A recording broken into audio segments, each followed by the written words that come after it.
Hello, my name is Ken Snyder, and I am the Executive Director of the Shingo Institute. It is my honor to welcome you to this Shingo Showcase event. We are going to kick off this Shingo Showcase event with an executive overview of the Shingo Institute, the Shingo Prize, and the Shingo Model. I'm going to be doing a PowerPoint presentation, so I am going to share my screen right now.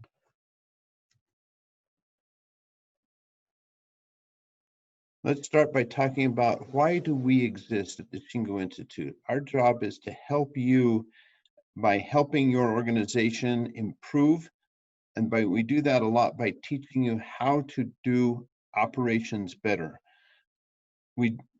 Our background is that we do research into operational and organizational excellence.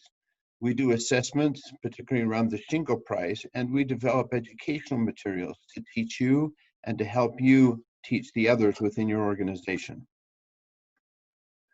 A little bit of history. We are named after Shigeo Shingo. He is the industrial engineer that was hired by Toyota to help them develop the Toyota production system. He wrote one of the seminal books about the Toyota production system. It's this green book right here called The Toyota Production System from an Industrial Engineering Viewpoint. Nobody is expected to remember that title, and so we generally just refer to it as the Green Book. It's fortunate that in almost every language it has been translated into, it has a green cover. So pretty much anywhere you go in the world, it will be called the Shingo Green Book. He is the person who also developed many of the terminologies that are used within Toyota and have been adapted by the Lean community to this day. Things such as SMED, Pokeyoke, one-piece flow, which he called non-stock production. These are all things that Shingo introduced us to and terms that he developed and then shared with the world. In 1988, our university invited him to come and receive an honorary doctorate. He was honored by this, but we also asked him at that time if we could use his name to start a prize. He gave us permission to do that, and so the Shingo Prize was launched. And here's a history of the Shingo Prize. In 1989, the very first prize was awarded. By 2000, it had become significant enough of a movement that it was referred to by Business Week magazine as the Nobel Prize for Manufacturing.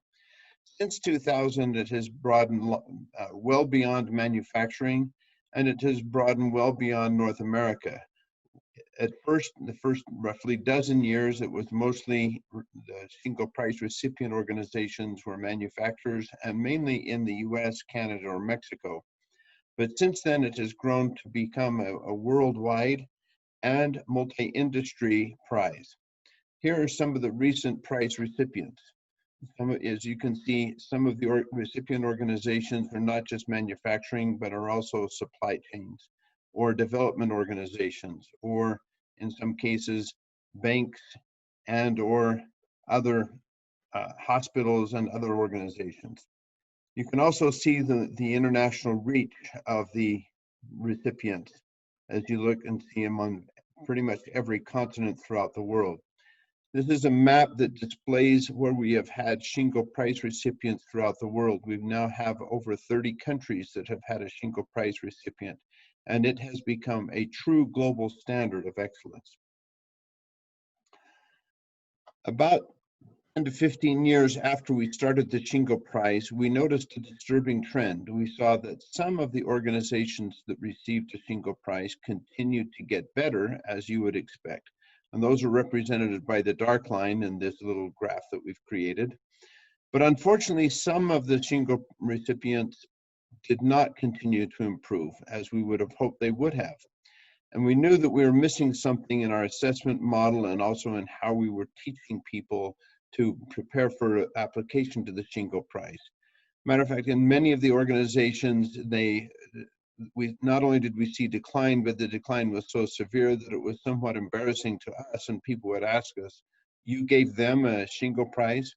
So we did a research study starting about 15 years ago, which commenced over a number of years, looking at both the organizations that had continued to get better, but also at many of the organizations that had declined after receiving the prize.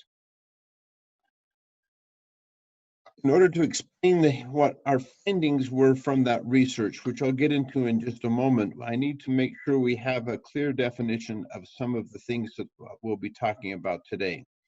We're going to talk about systems, we're going to talk about tools, and we're going to talk about results.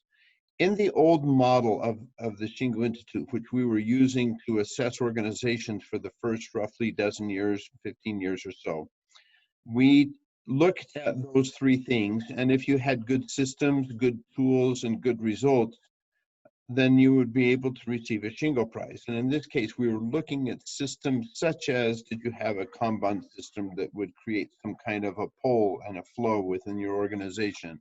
And we looked at, do you have good lean tools? And were you getting good results? And when we looked at results, we were looking more at the what we would call today KPIs, the key performance indicators. Did you drive your delivery times down? Did you drive your costs down? Did you drive your defect rate down? And things like that.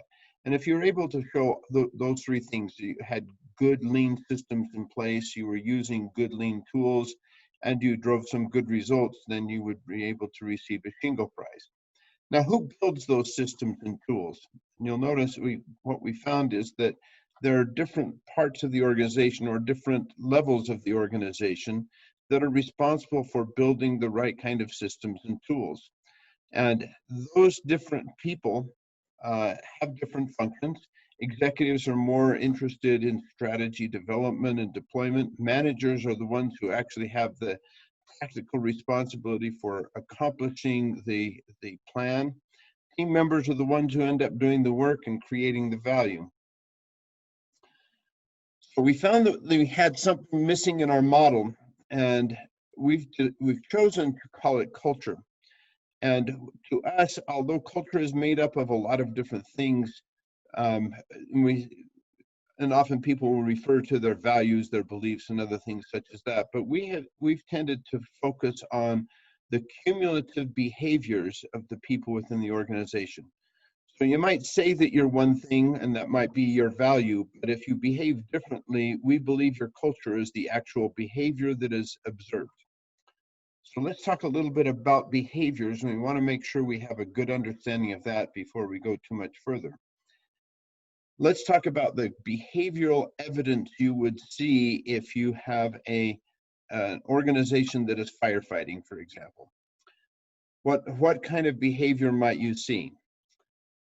Well, I would suggest that you would see people who are reacting to problems that come up and doing their heroic efforts to fight those fires as they come up.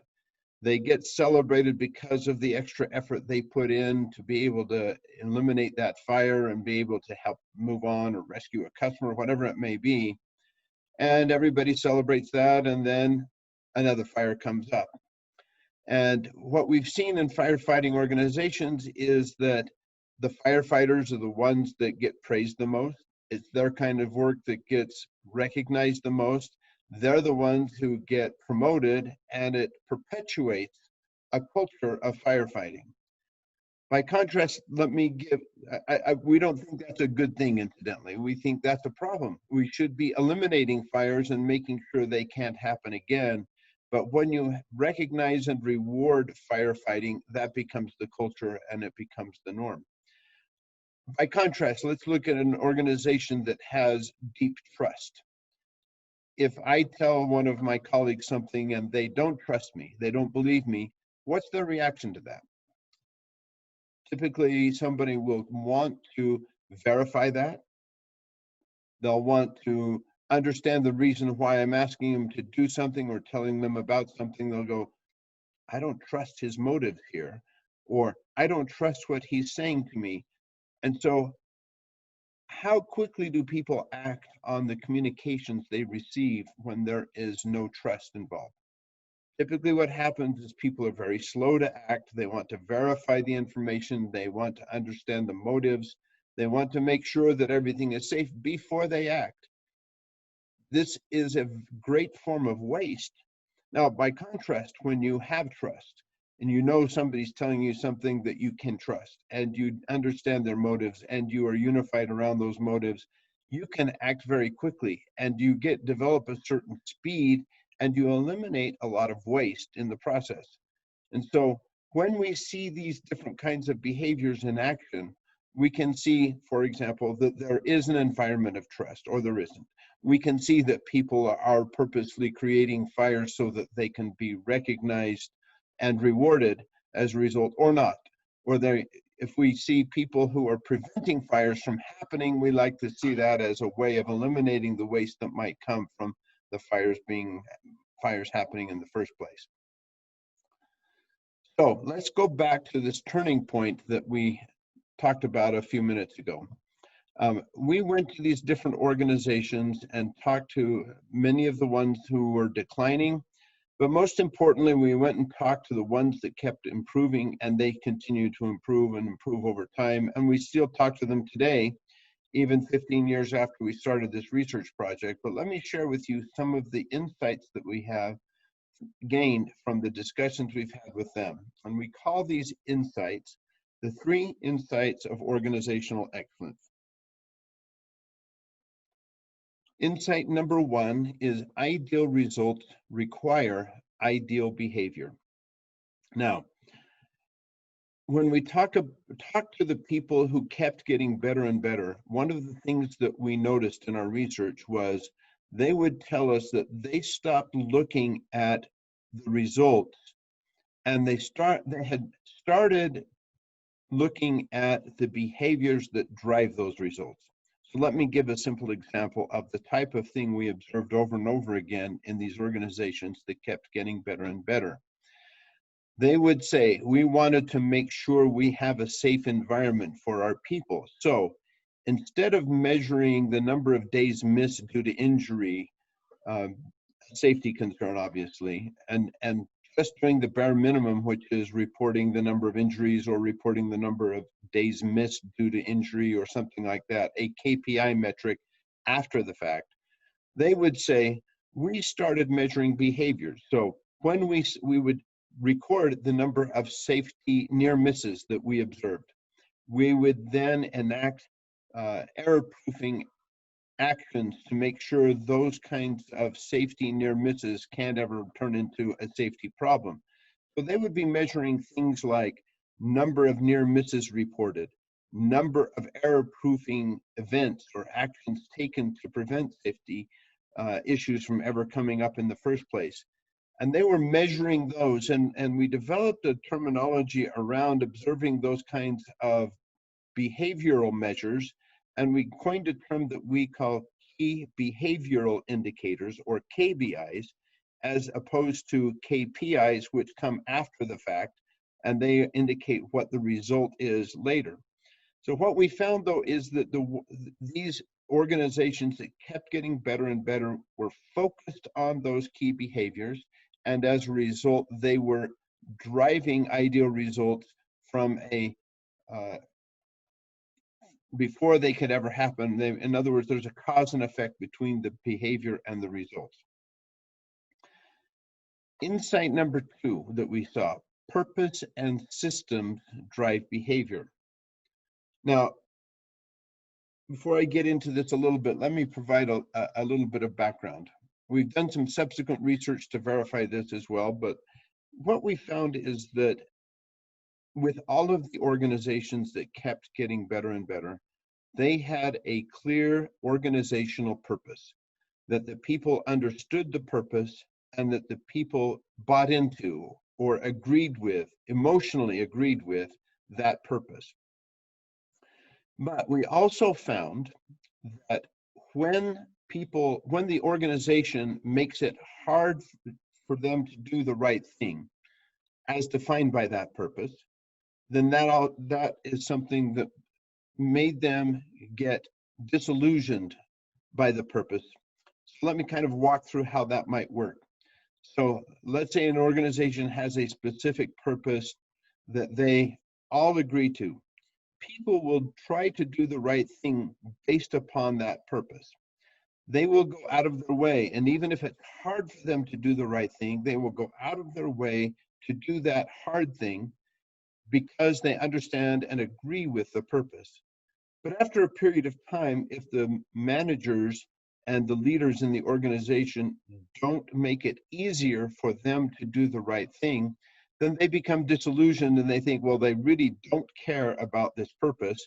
I'm just going to go back to doing it the easy way. And what we found is that in the good organizations, the ones that kept getting better and better, they identified ways to make it easier for people to do the right thing and be able to do those behaviors that are aligned with the purpose. And that is why we say the purpose drives ideal behaviors, but that will only go so far.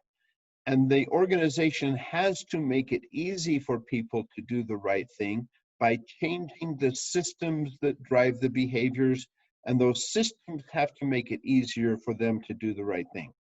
So we've also done some subsequent research into what kind of systems are out there and what needs to be in those systems to make it so it's easy to change those systems in a way that make it easy for people to do the right behaviors.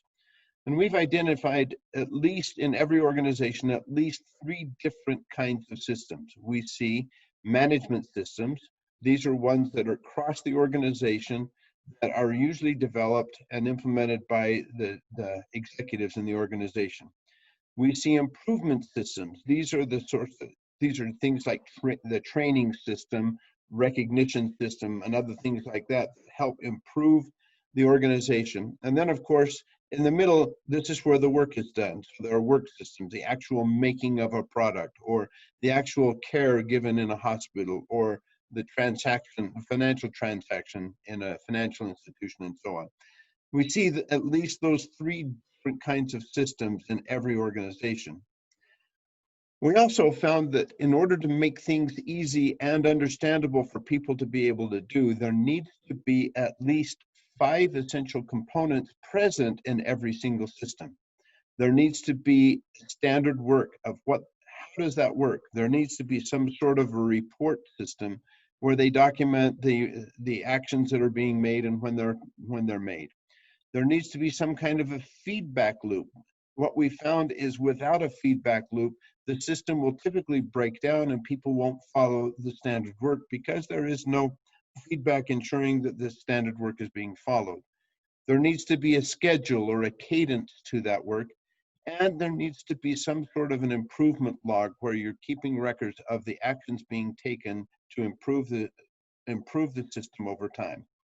With those systems then now clarified and everybody understands the different components and what those systems are, it's easier for leaders and managers to change the system to make it easier for the work to be done. And therefore, systems ultimately, in the long run, systems drive the ideal behaviors. The third insight that we found from working with especially from the organizations that kept improving over time, is that principles inform ideal behaviors.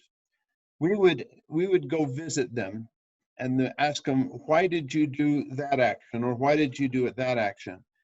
And every time we asked that question, the organization could give us an answer and have a very clear reason why. And when they did that, they would, as they explained that, we collected those reasons and we found a pattern of, well, they did this safety system. I gave the example of that earlier. Why do we want to improve the safety? Well, because we care about our people. We want to respect them and show them that we care about them by making this a safe place to work. Or they would say, well, we changed the way we did our equipment configuration because we wanted to get a better flow through our work process, and so on. A lot of that was changing the behaviors of the people and being able to explain why they were changing those behaviors. Now, we took those different reasons and we decided to put them into a phrasing that we would call a principle. And we divided the principles into 3 different categories or dimensions.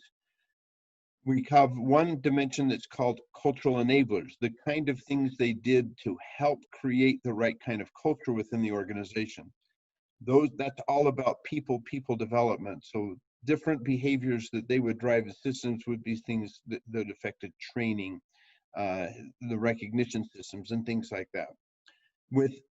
Then there were improvement of the actual work, and these are process improvements, and they had specific reasons that they gave us. So we had those defined into principles, and we categorized them into this process dimension.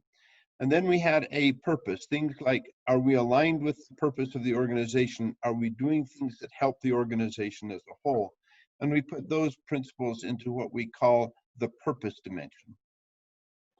These are the enterprise alignment, continuous improvement, and cultural enablers. The specific principles. We have 10 principles in the 10 guiding principles within the Shingo model. Respect every individual, lead with humility, seek perfection, embrace scientific thinking, focus on process, assure quality at the source, improve flow and pull, think systemically, create constancy of purpose, create value for the customer. Now let's take a few minutes and go into each one of these guiding principles and also talk about some supporting concepts around the dimension that they happen to be in. So let's talk first about respect every individual and lead with humility. The supporting concepts that we find are essential as part of to support this creating the right kind of culture are assure a safe environment, develop your people, and empower and involve everyone. In the organizations that we find that keep getting better and better over time, they have done all of these things. They respect every individual. The leadership leads with humility, but some of the ways they do that are making sure there is a safe environment by developing and training and rewarding their people properly and empowering them. One of the measures that we've developed that is a behavioral measure is how many people out of the whole workforce, how many people are actively engaged in thinking of ideas for improvement, how many different people are involved in those improvement efforts, and those kinds of behavioral measures that indicate that people are empowered and engaged. Our continuous improvement principles, I mentioned just a few minutes ago, but here are some of the supporting concepts that help drive continuous improvement within an organization. Have you got stable processes that are well defined with your standard work? And you know right now that is the best way you can make whatever product you're doing, or the best way you can provide care in a healthcare setting, or the best way to process a transaction in a financial institution. If you have that, then you can test against that standard and do experiments following the scientific thinking method.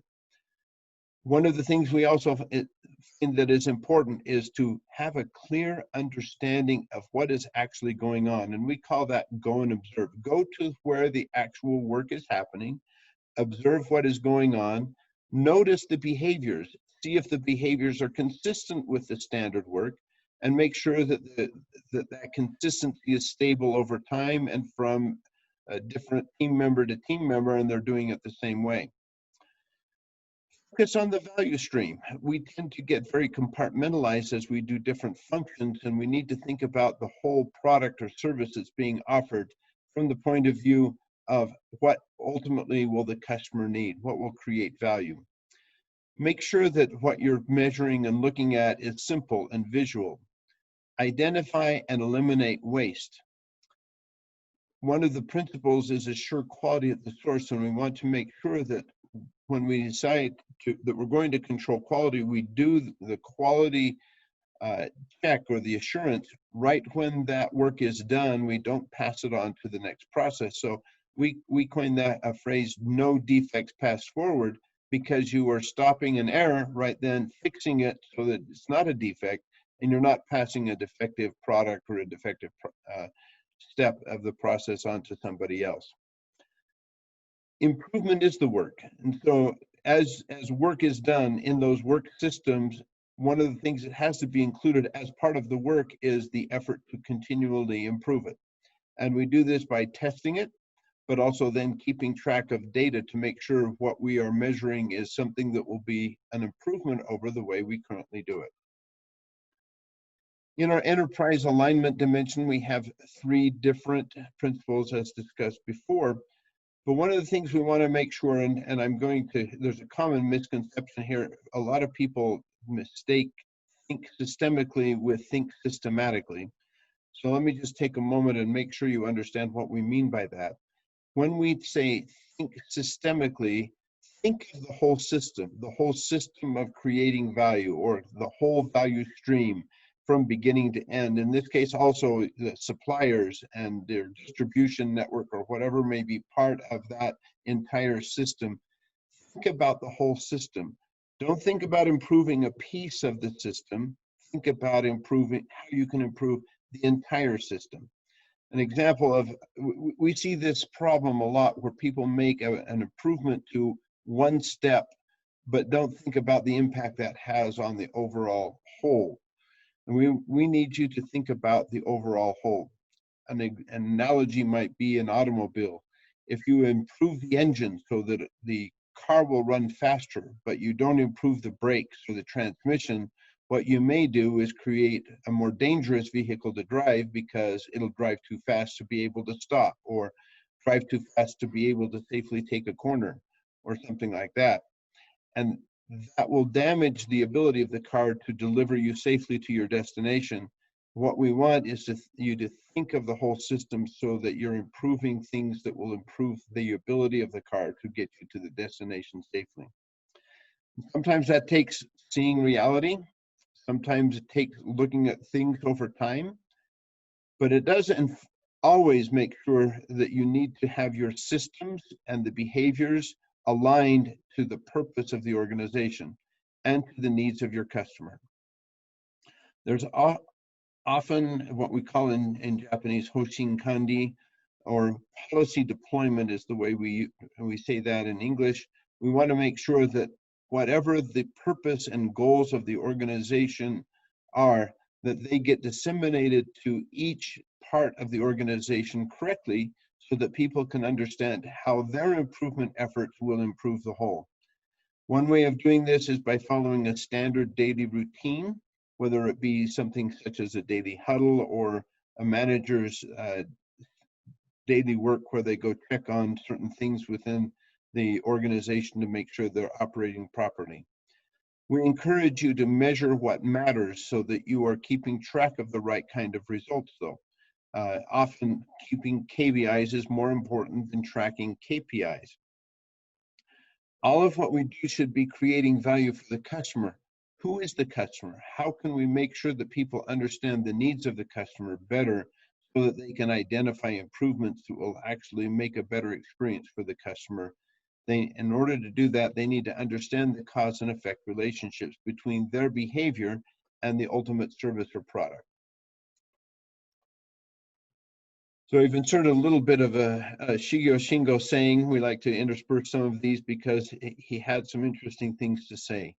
Improvement means the elimination of waste, and the most essential precondition for improvement is the proper pursuit of goals. We must not be mistaken, first of all, about what improvement means. How thoroughly we pursue goals is affected by the quality of our improvement plans. In other words, if we're going to make improvements that will improve our ability to achieve the goals of the organization as a whole, and not just a simple step of the process or a simple function within the organization, make sure it's something that affects the whole organization in a way that helps you accomplish your goals. Now, within the Shingo Institute, we have 6 courses. We have what we call a Discover Excellence course. It is our prerequisite to all the others.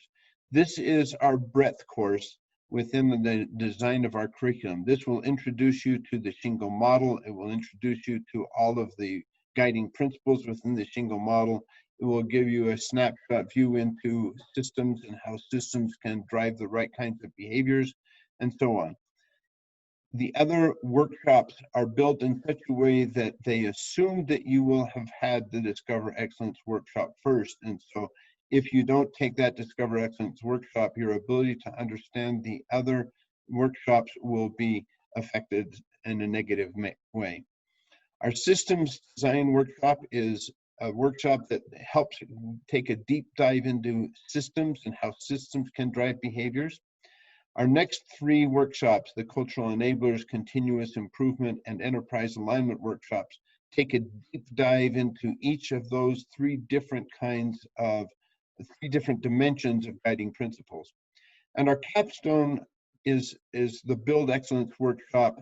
That is how we take all the things we've learned and drive it to execution so that we know how we can go about making improvements throughout the organization in a more effective way. Once you have completed all the workshops, you become a Shingo alumni, a member of the Shingo Alumni Club, and there are a variety of different benefits that come with that. We allow you to use a special logo that you can put on your email signature or on your business cards. We also provide a discount to conferences and summits and showcases such as this. And we also give you a recognition at the Shingo conference. A final parting thought. Sometimes when Shingo went into a production plan and tried to do something new, he was told that it will not work because there aren't enough people or there aren't enough machines. Quite often, though, the real problem is there's not enough resourcefulness. If today is going to be any different from yesterday, we need to blaze new trails every day. We're going to proceed with the rest of the showcase by having a question and answer period that will be led by either myself or by one of our Shingo executives or one of our affiliates that will be handling the question and answer period. Thank you so much.